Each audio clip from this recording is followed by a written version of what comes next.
कहते हैं जब बुरा वक्त आता है तो अपने भी साथ छोड़ जाते हैं, और जो साथ देता है वह बिना मतलब तो कतई नहीं। अविनाश सुबह समय पर उठा नहीं तो संस्कृति को चिंता हुई। उसने अविनाश को उठाते हुए उसके माथे पर हाथ रखा। माथा तप रहा था। संस्कृति घबरा उठी। अविनाश को तेज बुखार था। 2 दिन से वह खांस भी रहा था। संस्कृति ने कल इसी वजह से उसे ऑफिस जाने से मना कर दिया था, मगर आज तेज बुखार भी था। उसने जल्दी से अविनाश को दवा खिलाकर माथे पर ठंडे पानी की पट्टी रखी। संस्कृति और अविनाश की शादी को अभी ज्यादा वक्त नहीं गुजरा था। 2 साल ही हुए थे। पिछले साल तक सास ससुर साथ में रहते थे, मगर कोरोना में संस्कृति की जेठानी की मौत हो गई तो सास ससुर बड़े बेटे के पास रहने चले गए। उसके बाद कोरोना का प्रकोप बढ़ता ही गया। पिछले कुछ समय से टीवी चैनल्स पर दिल्ली के अस्पतालों में कोरोना से जूझने वालों की हालत देखकर वह वैसे भी परेशान थी। कहीं वेंटिलेटर नहीं तो कहीं ऑक्सीजन नहीं। मरीजों को अस्पतालों में बेड तक नहीं मिल रहा था। ऐसे में अब उनका क्या होगा, यह सोचकर ही वह कांप उठी। जल्दी से उसने मां को फोन लगाया। मां, अविनाश को सुबह से बहुत तेज बुखार है, क्या करूं? बेटा, यह समय ही बुरा चल रहा है। राजू भी कोरोना पॉजिटिव है, वरना उसे भेज देती। हम खुद उसकी देखभाल में लगे हुए हैं। तू ऐसा कर, जल्दी से डॉक्टर को बुला और दवाएं शुरू कर। हाँ मां, वह तो करना ही होगा।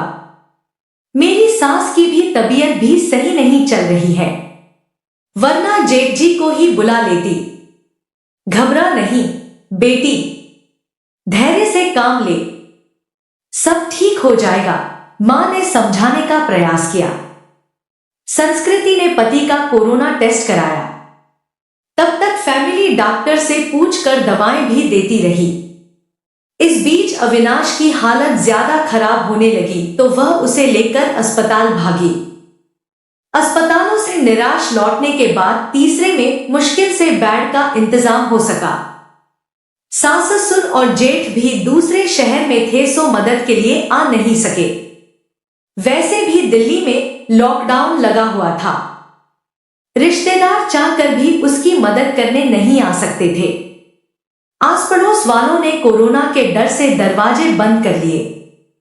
तब संस्कृति ने अपने दोस्तों को फोन लगाया पर सबने बहाने बना दिए। अकेली संस्कृति पति की सेवा में लगी हुई थी। अस्पताल में मरीजों की लंबी कतारों और मौत के तांडव के बीच किसी तरह संस्कृति खुद को बचाते हुए पति के लिए दौड़ भाग करने में लग गई।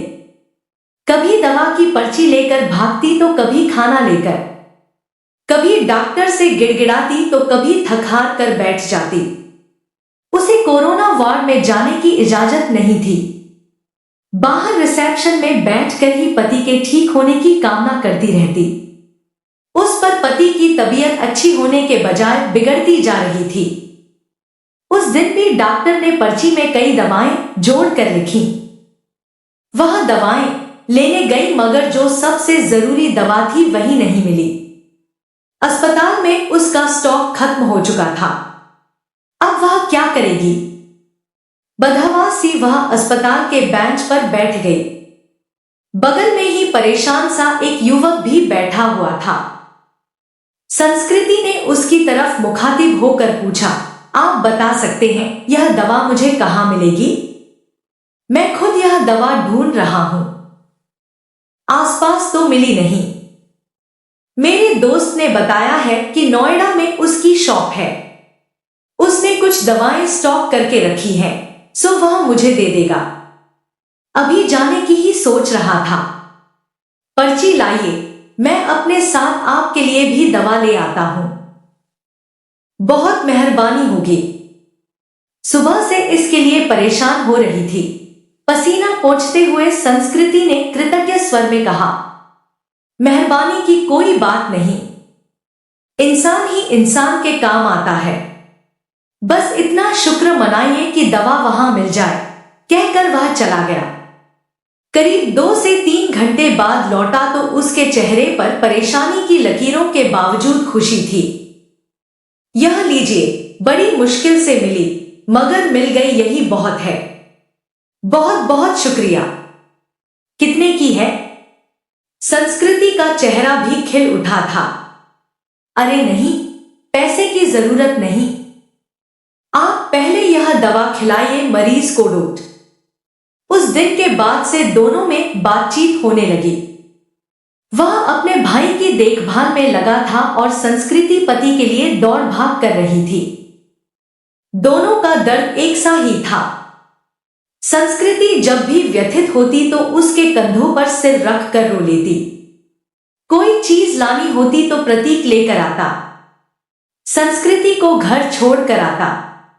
धीरे धीरे तकलीफ के इन दिनों में 2 अजनबी एक बंधन में बंधते जा रहे थे।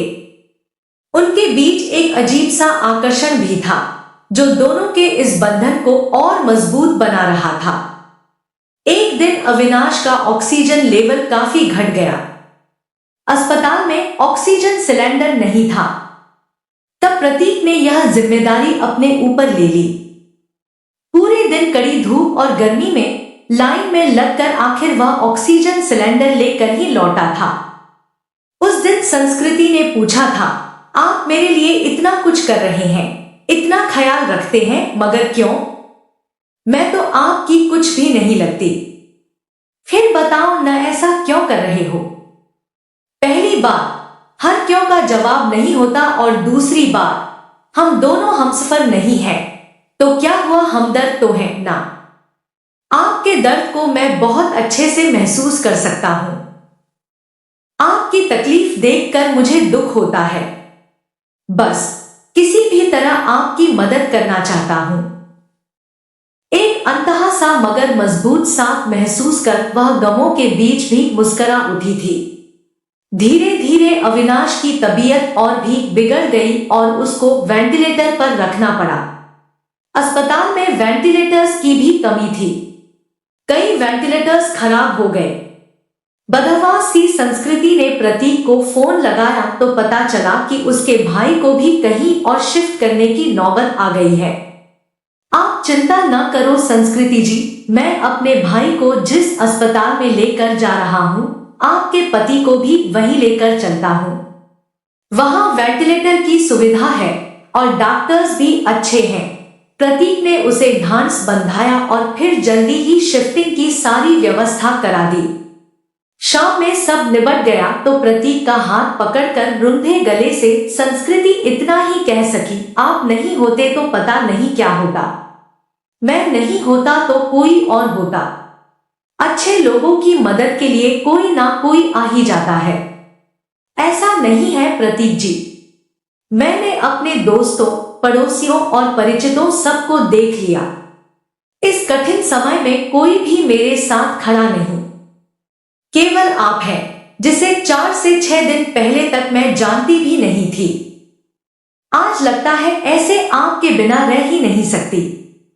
उसकी बात सुनकर प्रतीक ने एक अलग ही नजर से संस्कृति की तरफ देखा और फिर मुस्कुराकर चला गया। संस्कृति के दिल में अजीब सी बेचैनी होने लगी। वह सोचने लगी कि प्रतीक का साथ इस परेशानी के समय में भी कितना सुकून दे जाता है। अस्पताल में मरीजों के रिश्तेदारों की भागदौड़ और परेशानियों के बीच भी चंद लम्हे वह केवल प्रतीक के बारे में सोचती रह गई। इसी तरह 2 से 3 दिन और गुजरे। अविनाश की हालत काफी गंभीर थी। फिर एक दिन सुबह सुबह संस्कृति को सूचना मिली कि उसके पति की मृत्यु हो गई है। एक पल में संस्कृति को लगा जैसे वह अधूरी रह गई। उसका सब कुछ छिन गया है। प्रतीक ने जितना हो सका उसे धैर्य बंधाया। कोरोना की वजह से वह पति के शव को घर भी नहीं ला सकती थी। लॉकडाउन लगा हुआ था। घर वालों का आना भी कठिन था। ऐसे में उसे समझ नहीं आ रहा था कि पति को अंतिम विदाई कैसे दे। इस वक्त भी प्रतीक ही उसके काम आया। मुश्किल की इस घड़ी में सबसे पहले उसने संस्कृति को शांत कराया, फिर उसके पति को शमशान तक ले जाने का सही से इंतजाम कराया। संस्कृति के साथ वह शमशान तक गया, फिर संस्कृति को उसके घर छोड़ने आया। संस्कृति लगातार रो रही थी, उसके हाथ पैर कांप रहे थे। प्रतीक समझ रहा था कि उसकी तबीयत खराब है, वह अकेली है, सो अपने खाने पीने को लेकर लापरवाह रहेगी तो और तबीयत खराब होगी। तब प्रतीक ने हाथ पैर धोकर और कपड़े बदलकर उसकी रसोई में प्रवेश किया और सबसे पहले चाय बनाई। संस्कृति के साथ खुद भी बैठकर उसने चाय पी। फिर संस्कृति को नहाने भेजकर खुद दाल चावल बनाने लगा। संस्कृति को खाना खिलाकर उसके लिए सब्जी, फल, दूध आदि का इंतजाम कर और सांत्वना देकर वह वापस लौट गया। 2 से 3 दिनों बाद जब संस्कृति थोड़ी सामान्य हुई और पति की मौत के सदमे से उबरी तो उसे प्रतीक की याद आई। प्रतीक उसके लिए अपनों से बढ़कर बन चुका था, मगर उसे पता नहीं था कि वह कहाँ रहता है, क्या जॉब करता है। बस एक फोन नंबर था। उसने फोन मिलाया तो नंबर बंद आ रहा था। संस्कृति घबरा उठी। वह प्रतीक से संपर्क करना चाहती थी मगर ऐसा हो ना सका। 2 से 3 घंटे वह लगातार फोन ट्राई करती रही मगर फोन बंद ही आ रहा था। अब उससे रहा नहीं गया। कुछ सोचकर वह उसी अस्पताल में पहुंची जहां उसके पति और प्रतीक का भाई एडमिट थे। वह रिसेप्शन एरिया में घूम घूम कर प्रतीक को खोजने लगी क्योंकि अक्सर दोनों वहीं बैठे होते थे। फिर वह उसे खोजती हुई कैंटीन में भी गई। हर तरफ चक्कर लगा लिया मगर प्रतीक कहीं नजर नहीं आ रहा था। थक कर वह वापस रिसेप्शन में आकर बैठ गई और सोचने लगी अब क्या करे। तभी उसे वह नर्स नजर आई जिससे संस्कृति की जान पहचान हो गई थी। संस्कृति के पति की देखभाल वही नर्स करती थी। संस्कृति उसे अक्सर अम्मा कहकर पुकारा करती। नर्स ने प्रतीक को भी उसके साथ कई बार देखा हुआ था। संस्कृति दौड़कर नर्स के पास गई। दुखी स्वर में नर्स ने कहा, सॉरी बेबी, तुम्हारे पति को हम बचा नहीं पाए। जो लिखा था वह हो गया, पर यह बताओ अम्मा, आपको प्रतीक याद है जो अक्सर मेरे साथ होता था? उसके भाई का इलाज चल रहा था। हाँ बेबी, उसके भाई की भी तो मृत्यु हो गई। वह खुद भी एडमिट है। उसे भी कोरोना है और जानती हो बेबी, वह तेरे पति वाले बेड पर ही है, बेड नंबर 125। सच अम्मा, आप उसे पहचानती हो ना? हाँ बेबी, पहचानती हूं। तेरी बहुत हेल्प करता था, पर अब उसकी हेल्प करने वाला कोई नहीं, अकेला है वह। मैं हूं ना अम्मा।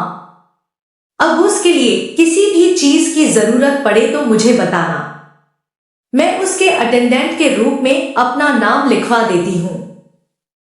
ठीक है बेबी, मैं बताती हूं तुझे। इसके बाद संस्कृति पूरे मन से प्रतीक की सेवा में लग गई। उसके लिए घर का खाना, फल, दवाएं वगैरह लेकर आना, उसकी हर जिम्मेदारी अपने ऊपर लेना, डॉक्टरों से उसकी तबीयत की हर वक्त जानकारी लेते रहना जैसे काम वह पूरे उत्साह से कर रही थी। इस बीच प्रतीक की हालत बिगड़ी और उसे आईसीयू ले जाने की जरूरत पड़ गई। इसके लिए अस्पताल के क्लर्क ने उसके आगे एक फॉर्म बढ़ाया। उसमें मरीज के साथ क्या संबंध है यह लिखकर हस्ताक्षर करना था।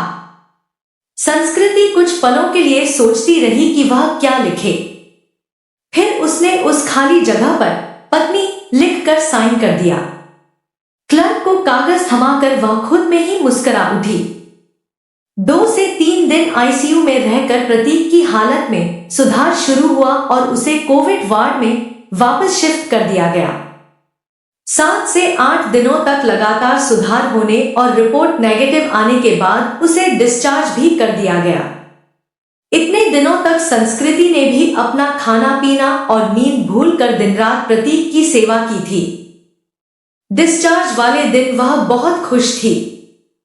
उसने सीधा अपने घर के लिए कैब बुक किया और प्रतीक को अपने घर ले आई। प्रतीक ने टोका तो संस्कृति ने थोड़े शरारती अंदाज में जवाब दिया, मैंने फॉर्म में एक जगह यह लिखकर साइन किया है कि मैं तुम्हारी पत्नी हूं और इसलिए अब मेरा और तुम्हारा घर अलग अलग नहीं बल्कि एक ही होगा। मगर संस्कृति लोग क्या कहेंगे? लोगों का क्या है प्रतीक? जब मुझे जरूरत थी तो क्या लोग मेरी मदद के लिए आगे आए थे? नहीं ना। उस वक्त तुमने मेरा साथ दिया। अब मेरी बारी है। इसमें गलत क्या है? तुम थोड़े ठीक हो जाओ फिर सोचेंगे कि क्या करना है। संस्कृति ने अपना फैसला सुना दिया। करीब 10 दिन संस्कृति ने जी भर कर प्रतीक का ख्याल रखा। हर तरह से उसकी सेहत पहले की तरह बनाने और खुश रखने का प्रयास करती रही। संस्कृति एक संयुक्त परिवार से संबंध रखती थी। ससुराल में धन संपत्ति की कमी नहीं थी। यह घर भी पति के बाद उसके नाम हो चुका था। पति ने उसके लिए काफी संपत्ति और गहने भी छोड़े थे। बस एक हमसफर की कमी थी जिसे प्रतीक पूरा कर सकता था। उस दिन शाम में संस्कृति ने प्रतीक के हाथों को थाम कर कहा, जो बात मैंने अनजाने ही उस फॉर्म में लिखा, क्या हम उसे हकीकत का रूप नहीं दे सकते? क्या मैं तुम्हें अपने हमदर्द के साथ साथ एक हमसफर के रूप में भी स्वीकार हूं? मुझे लगता है संस्कृति की अब यह बात कहना फजूल है। मतलब यह कि तुम ऑलरेडी मेरी हमदर्द और हमसफर बन चुकी हो। हम हमेशा साथ रहेंगे। तुमसे बढ़कर कोई और मेरा ख्याल नहीं रख सकता, कहकर प्रतीक ने संस्कृति को गले से लगा लिया।